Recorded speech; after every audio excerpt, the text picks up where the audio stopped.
petite vidéo sur les fréquences.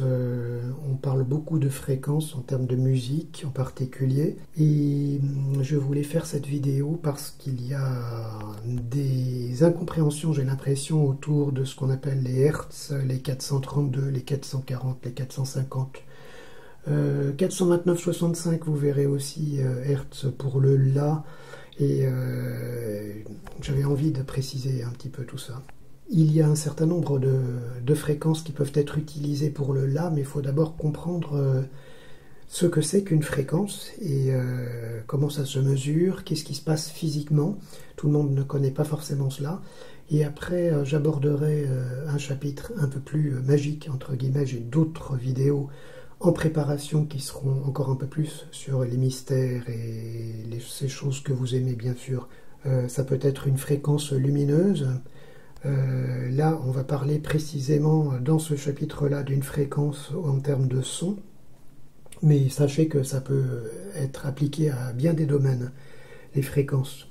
Alors ça peut avoir une forme assez régulière, comme dans le cas des flûtes par exemple, où vous avez quasiment une sinusoïde qu'on peut imiter plus ou moins bien avec un appareil électronique. Alors là, on aura une sinusoïde parfaite. Donc quelque chose qui monte, ensuite qui redescend et qui remonte à nouveau. Donc ça fait une courbe assez régulière. Là, quand vous avez quelque chose de très régulier, le signal est très pur et vous avez une capacité à mesurer justement la fréquence très facile.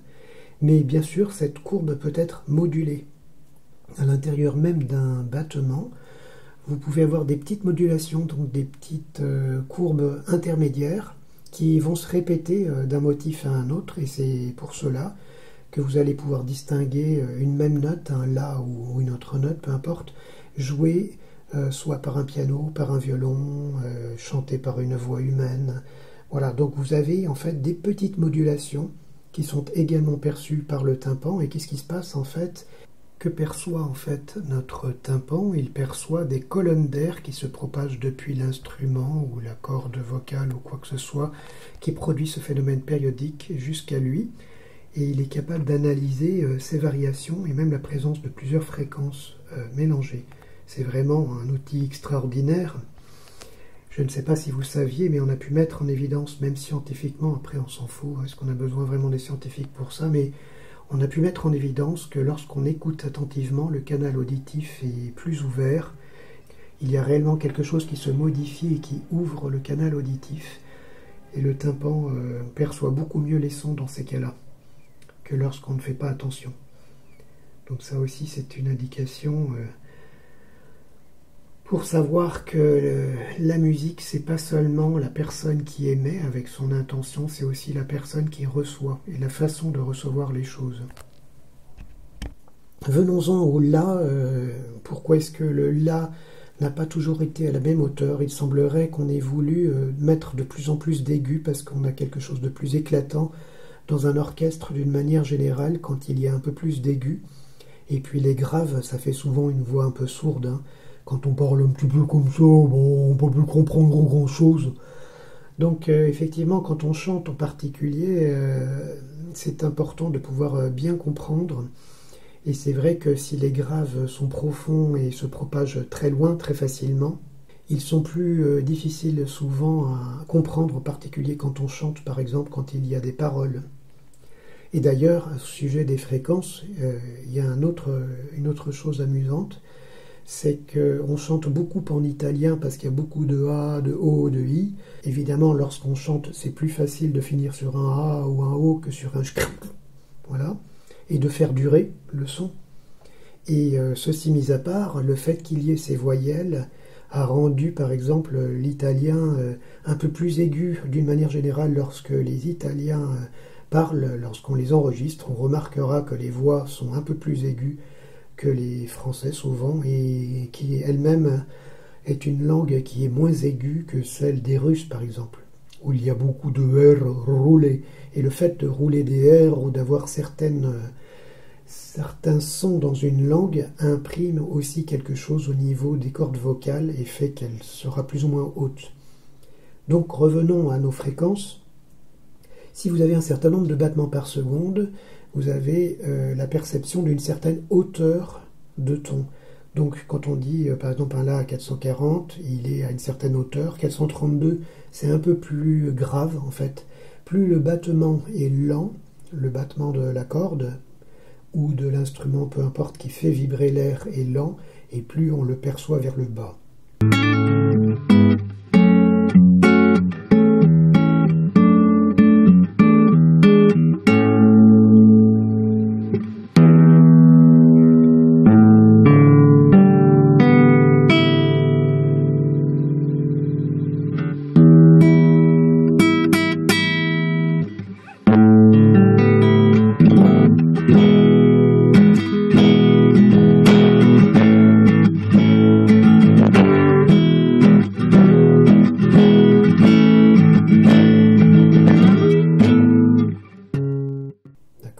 Si je baisse la voix, en fait, mes cordes vocales vont descendre un petit peu.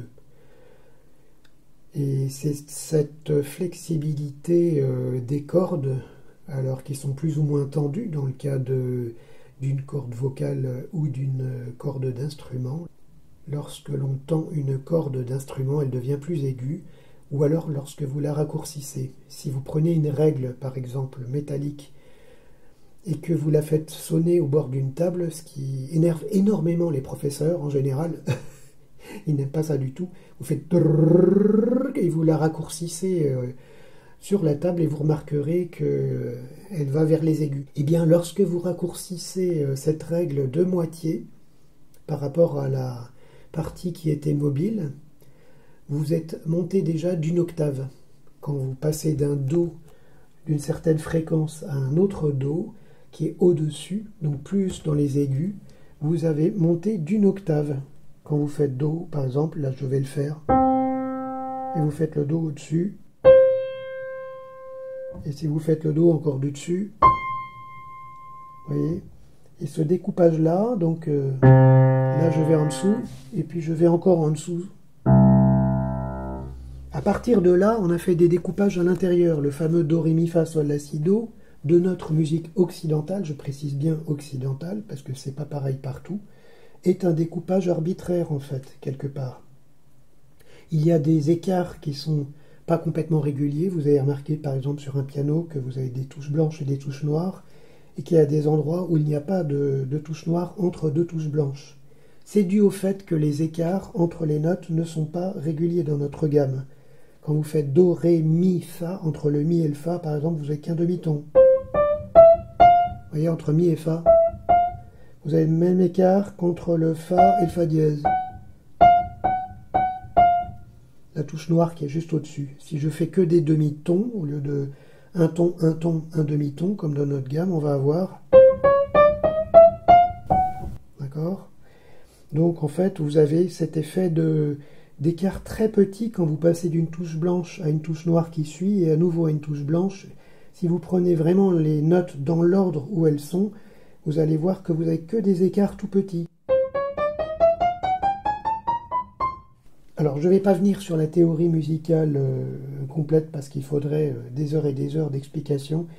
Les touches noires, en fait, correspondent à une sorte de compromis. On a tiré un petit peu des deux côtés. En fait, elles ne sont pas tout à fait justes sur un piano. La voix humaine peut faire des variations, bien sûr, qu'un piano ne peut pas faire. Un violon peut le faire aussi, parce qu'il n'est pas précis comme ça, puisque là, dans le cas d'un piano, par exemple, on appuie avec un marteau sur une corde.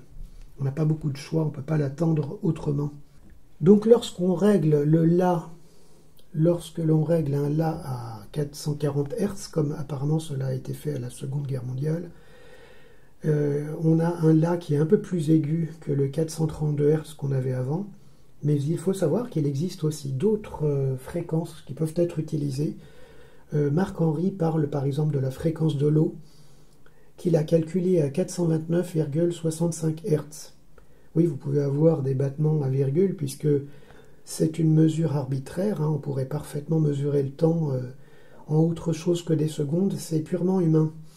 C'est pour ça que se focaliser sur le 440, parce que c'était pendant la Seconde Guerre mondiale, je ne suis pas sûr que ce soit forcément très très judicieux.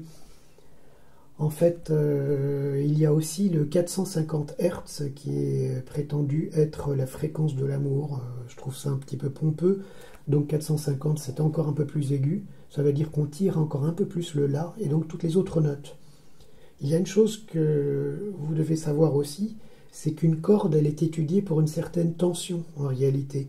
Lorsqu'on dit, ah bah vous n'avez qu'à accorder votre piano dans un autre mode, si vous avez vraiment un piano mécanique et non pas un piano électronique, vos cordes sont étudiées pour une tension. Si vous les mettez dans une tension un petit peu plus basse, la corde n'aura pas toute sa couleur, sa richesse qui était prévue pour ce son-là. Et qui plus est, la table d'harmonie du piano ne va pas se sentir bien. En fait, elle est prévue pour une certaine tension aussi. En général, un piano qui n'a pas été accordé pendant longtemps, évitez de le racheter car souvent il y a des pièces qui ont travaillé et qui ne sont plus bonnes. Alors bien sûr, quand on arrive dans la version électronique, qu'est-ce qui se passe? On a échantillonné, donc c'est-à-dire qu'on a enregistré dans l'idéal chaque son. Comme je l'expliquais juste avant, les cordes ne sont pas tout à fait identiques. Il y a des grosses cordes dans les graves en général. Dans le milieu, vous avez des paquets de 3 cordes pour une même note, par exemple pour un piano. Et après, vous en avez par 2. Donc, je ne vais pas m'étendre dessus, mais la matière qui est utilisée à l'intérieur de la corde est importante aussi. Pour l'élasticité, il y a plein de choses qui sont importantes. Et quand vous avez un instrument électronique, on enregistre surtout le timbre, idéalement de chaque note, mais quand vous avez des instruments bas de gamme, vous en enregistrez qu'une seule, et vous l'étirez lorsque vous allez dans les aigus ou dans les graves, ce qui fait que ça ne ressemble plus à rien. C'est pour ça que quand vous achetez un piano électronique bas de gamme, quand vous jouez dans les aigus ou dans les graves, vous n'avez plus l'impression de jouer sur un piano. Parce qu'en fait, cette forme qui définit justement le timbre de la note n'est pas tout à fait la même entre les différentes notes. Et qui plus est, lorsque vous étirez, donc lorsque vous prenez un morceau à 440 Hz et qu'avec un logiciel vous le faites descendre à 432 Hz, de la même façon, vous n'avez pas le bon résultat en fait. En réalité, vous déformez un peu les choses et vous n'avez pas le son qu'aurait réellement un instrument qui aurait été conçu à cette fréquence-là. Là, en ce qui concerne aussi les dessins que font les ondes lorsqu'on fait vibrer une plaque à une certaine fréquence, on dit « Ah oui, mais vous avez vu, à 440 Hz, c'est très moche, et à 432 Hz, ça fait des jolis dessins. » Alors, ces dessins, en réalité, dépendent complètement de la surface sur laquelle vous mettez le sable.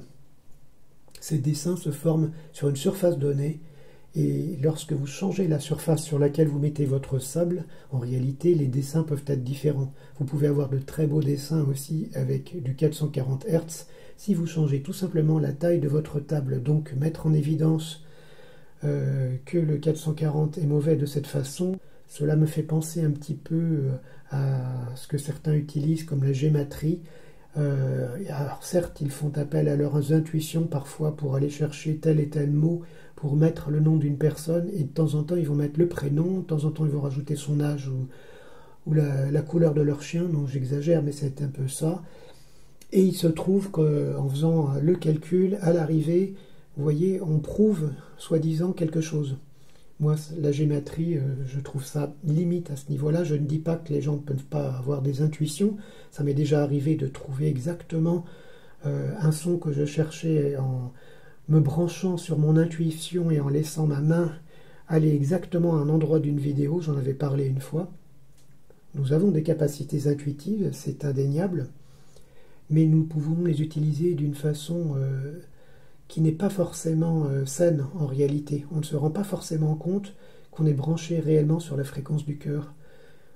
Donc on fait appel à une partie qui effectivement nous dépasse, qui nous guide et qui obtient certes un résultat. Donc ça peut être impressionnant, on peut dire, bah, vous voyez, j'ai pas utilisé mon rationnel pour obtenir ce résultat, et pour autant à l'arrivée, ce que vous avez prouvé n'est pas forcément juste. Je ne dis pas que j'ai raison, effectivement, concernant le 440, il y avait peut-être une mauvaise intention. Je dis simplement que la façon de jouer, avant tout, je pense, est beaucoup plus importante que cette histoire de fréquence. Quand vous avez quelqu'un qui fait de la musique commerciale à 432 Hz et qui ne met pas d'âme dans son jeu et qui est juste dans l'idée de se faire de l'argent, eh bien je peux vous assurer que le résultat n'est vraiment pas intéressant.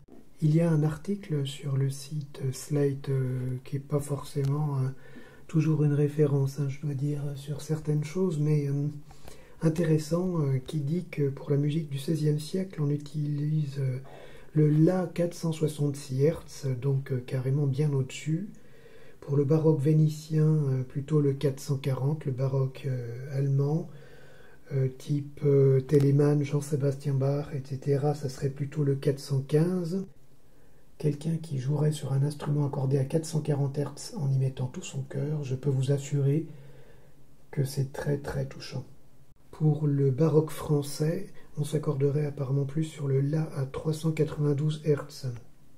Il existe aussi des diapasons, je rappelle ce petit instrument en métal qui donne le La. En général, le diapason donne le La, sauf pour certains instruments. Le diapason de Handel serait à 423 Hz, celui de Mozart à 422 Hz, celui de l'Opéra de Paris, qui est appelé apparemment diapason Berlioz, est à 449 Hz, et celui des pianos Steinway aux USA, 457 Hz. Vous voyez, il y a de la diversité. Apparemment, grâce à Verdi, le 432 avait fait son apparition vers la fin du XIXe siècle. Et en 1939, apparemment, la Fédération internationale des associations nationales de standardisation, donc Organisation internationale de normalisation, a décidé d'un diapason étalon-mètre à 440 Hz. Décision qui a été entérinée quelques années plus tard, à une conférence internationale à Londres en 1953, malgré la protestation des Italiens et des Français attachés aux 432 Hz de Verdi. Et en janvier 1975, le diapason 440 Hz est devenu la norme, un ISO donc, qui est utilisé partout dans tous les conservatoires de musique au final. En fait, la promulgation en 1939 du La 440 fait effectivement penser à un coup d'état musical quelque part. Il faut savoir que le La 440 Hz était déjà utilisé par les Allemands, qui ne sont pas tous des nazis, Dieu merci. En revanche, il est vrai que Hitler rêvait de pouvoir imposer des tas de choses au monde entier, et que ce choix du La 440 en 1939, quelque part, va dans le sens d'une hégémonie. En revanche, en ce qui concerne la fréquence elle-même, comme expliqué, lorsqu'on mesure une fréquence, c'est en Hertz, donc par rapport à un battement par seconde, et la seconde, c'est une mesure arbitraire de temps qui a été décidée par des êtres humains. Ce battement ne correspond pas à quelque chose de naturel, un phénomène qui se répète naturellement, où que ce soit sur Terre d'ailleurs, que ce soit un phénomène dans la nature où vous pouvez entendre des oiseaux répéter parfois des chants en boucle ou des sons, certains sons. Ils ne vont pas forcément le faire à la seconde. Vous pouvez avoir votre cœur qui bat tranquillement à un battement par seconde par moment quand il est au repos. Parfois votre cœur peut battre plus doucement. Et on ne peut pas se baser sur le cœur pour avoir la seconde. D'ailleurs, il y a des expériences qui ont été faites pour savoir si les pendules battaient au même rythme en hauteur ou lorsqu'ils sont au pied d'une église. Maintenant, nous allons aller sur la partie un petit peu magique, justement, des fréquences. Lorsque vous jouez d'un instrument, vous pouvez bien sûr mettre une intention. Justement, c'est la partie un petit peu magique de cette vidéo.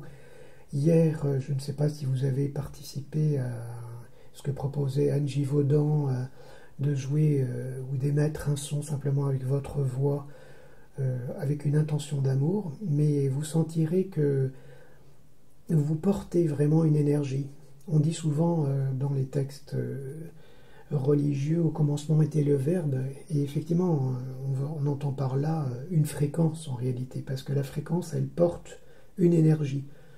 Sans aller dans les mathématiques, la physique, etc., ça transporte quelque chose, en fait, la fréquence. Et lorsque vous mettez une intention, si par exemple vous lisez dans Dune, ils utilisent la voix. Dans le tout premier chapitre de Dune de Frank Herbert, le roman, qui est assez fascinant. Moi, j'adore l'atmosphère qu'il y a dans ce roman de science-fiction. Il y a les sorcières Bene Gesserit, entre guillemets, qui apprennent à Muad'Dib à utiliser justement sa voix. Pas forcément pour les choses agréables, parfois c'est pour se défendre, pour attaquer, mais vous pouvez parfaitement mettre une intention dans votre voix. Cela s'entend dans certains discours d'hommes politiques, on ne s'étendra pas sur lesquels, n'est-ce pas? On entend des fréquences qui peuvent être désagréables. Quand on les détecte à l'oreille, quand on s'habitue à écouter un petit peu ce qui est porté derrière, on peut entendre des choses qui ne sont pas agréables lorsque quelqu'un n'a pas de bonnes intentions. Et bien sur ce, je vais vous laisser avec justement une musique qui a une très belle intention et j'espère que vous en profiterez bien. Laissez-vous porter et passez un agréable week-end. À très bientôt.